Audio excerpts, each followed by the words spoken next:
फिर से आप सभी का अपने यूट्यूब चैनल पर एन एक्सपर्ट विशाल गुरु। और आज हम लोग बात करने वाले फिर से एक बम्पर वैकेंसी के ऊपर जिसका नाम है बिहार एसएससी ग्रुप डी। जी हाँ दोस्तों, ये वैकेंसी काफ़ी लंबे समय से पेंडिंग चल रहा था। जिस तरह से आप लोग बिहार विधान परिषद या बिहार विधानसभा में आप लोग परिचारी के फॉर्म भरते हैं जिसमें काफ़ी कम सीटें होती हैं, उसी तरह ये आपका बिहार एसएससी के तहत निकाला गया एक नई वैकेंसी है जिसमें कुल पद 50,000 होने वाले हैं, यानी बम्पर वैकेंसी आने वाली है। क्या कुछ रहने वाला है, क्या इसकी योग्यता होगी, कौन कौन बच्चे इस फॉर्म को भर सकते हैं, क्या इसका डेट रहने वाला है, आज सब कुछ इस मुद्दे पर बात करेंगे विशेष रिपोर्ट के तहत, क्योंकि आज का दिन है विशेष। ठीक है, वीडियो शुरू करने से पहले जो नए व्यूअर्स हमारे चैनल को देख रहे हैं उनको बताना चाहता हूं कि इस चैनल पर आपको बिहार के साथ साथ भारत के सभी नई वैकेंसी जो आती हैं उसका लेटेस्ट नोटिफिकेशन दिया जाता है, साथ ही साथ उसके एग्जाम का भी एनालिसिस किया जाता है और उसका एक्सपेक्टेड कट ऑफ बताया जाता है, और जो कि बिल्कुल 99.9% बिल्कुल सही होता है। सो वैसे बच्चे जो इस बार सोच रहे हैं कि कहीं ना कहीं गवर्नमेंट जॉब हमारा किसी न किसी विभाग में हो जाए या फिर किसी भी सरकार में हो जाए, वैसे बच्चे हमारे चैनल को सब्सक्राइब करके बेल आइकन हिट कर ले ताकि उनको सारा नोटिफिकेशन यहाँ से मिलता रहे और उनका मार्गदर्शन होता रहे, जिससे उनकी सफलता सुनिश्चित होती रहे। ठीक है दोस्तों, तो चलिए शुरू करते हैं आज के इस वीडियो को कि क्या कुछ रहने वाला है। देखिए, सबसे पहले समझिएगा, बिहार एसएससी जो है वो 3 तरह की परीक्षाओं को करवाती है। चूंकि आप स्टूडेंट, आपको जानना होगा। पहला करवाती है ग्रेजुएट लेवल, जिसको कि आप लोग सीजीएल के नाम से जानते हो, बिहार सीजीएल। दूसरा होती है इंटर, जिसको आप लोग बिहार एसएससी इंटर लेवल जानते हो। और तीसरा बिहार ग्रुप डी।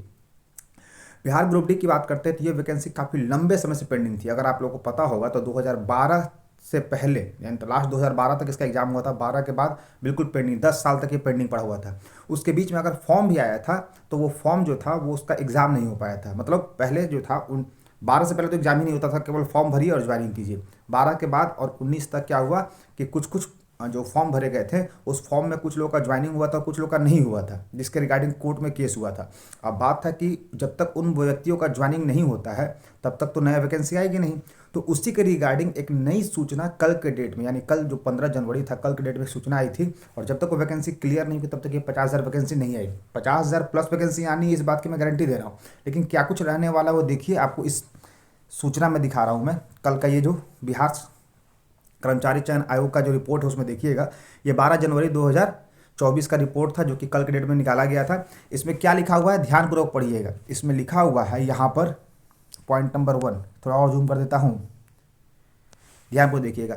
ऐसे सभी संबंधित अभ्यर्थी को सूचित किया जाता है कि वो आयोग की वेबसाइट बिहार गवर्नमेंट को उपलब्ध कराए गए लिंक के माध्यम से अपना ऑनलाइन 15 से लेकर के 31 तक भर सकते हैं। लेकिन कौन व्यक्ति भर सकते हैं या ये भी देख लीजिए। तो यहाँ पर लिखा हुआ है, साफ साफ देखिएगा, राज्य में कार्यालय परिचारी, जिसको कि आप लोग ऑफिस अटेंडेंट बोलते हो, रिक्तियों के विरुद्ध नियुक्ति की प्रक्रिया के संबंध में माननीय उच्च न्यायालय, जो हाईकोर्ट मामला गया था पटना द्वारा, CWC, ये केस नंबर है आपका, फिर इतना केस नंबर को पारित न्यायाधीश तथा जिस विभिन्न विभागों जिलों के रिक्तियों को भरने हेतु विज्ञापन के आलोक में पूर्व में आवेदन समर्पित करने वाले आवेदकों को वन टाइम मेजर्स के रूप में बिहार कर्मचारी आयोग द्वारा प्रतियोगिता परीक्षा, मैंने बोला ना पहले एग्जाम नहीं होता था, अब उनको इस बार ज्वाइनिंग एग्जाम के माध्यम से होगा।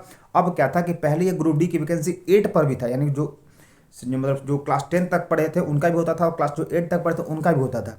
तो उसी के रिगार्डिंग मैसेज आया कि ऐसे व्यक्ति जिन्होंने केस जीता है वो अपना फॉर्म को भर सकते हैं। ठीक है, अब यहाँ पर एक और पॉइंट देखना है। हाँ देखिए, पटना जिला द्वारा दिनांक 12/12/2012 के पूर्व प्रकाशित, यानी पहले मतलब 12 से पहले जो वैकेंसी आई थी प्रकाशित हेतु उम्मीदवार द्वारा न्यूनतम शैक्षिक योग्यता क्या था, क्लास 8, और उसके बाद जो है क्लास 10, यानी पहले जो है 8 पर भी आता था, 10 पर भी आता था, उन सभी का एग्जाम होगा और एग्जाम के माध्यम से फाइनली ज्वाइनिंग होगा। अब देखिए लास्ट पॉइंट देखिएगा, आयोग द्वारा परीक्षा उपरांत संबंधित जिलों से प्राप्त रिक्तियों के आलोक में जिलावार अनुशंसा प्रश्न की कार्रवाई की जाएगी। यानी इस तरह से आप कह सकते हैं कि ये जो सबसे बड़ा कह सकते हैं ना बैकलॉग वैकेंसी था, इसको ना ही हम इसमें जोड़ सकते थे और ना ही इसको हम लोग नेगलेक्ट कर सकते थे, क्योंकि इस पर केस चल रहा था। और फाइनली बिहार एसएससी को ये आदेश मिल गया कि आप जो वैकेंसी जो थी जिसको रिगार्डिंग केस चल रहा था उसका एग्जाम करवाइए और एग्जाम करवा के इन तमाम कैंडिडेट को पहले ज्वाइन करवाइए।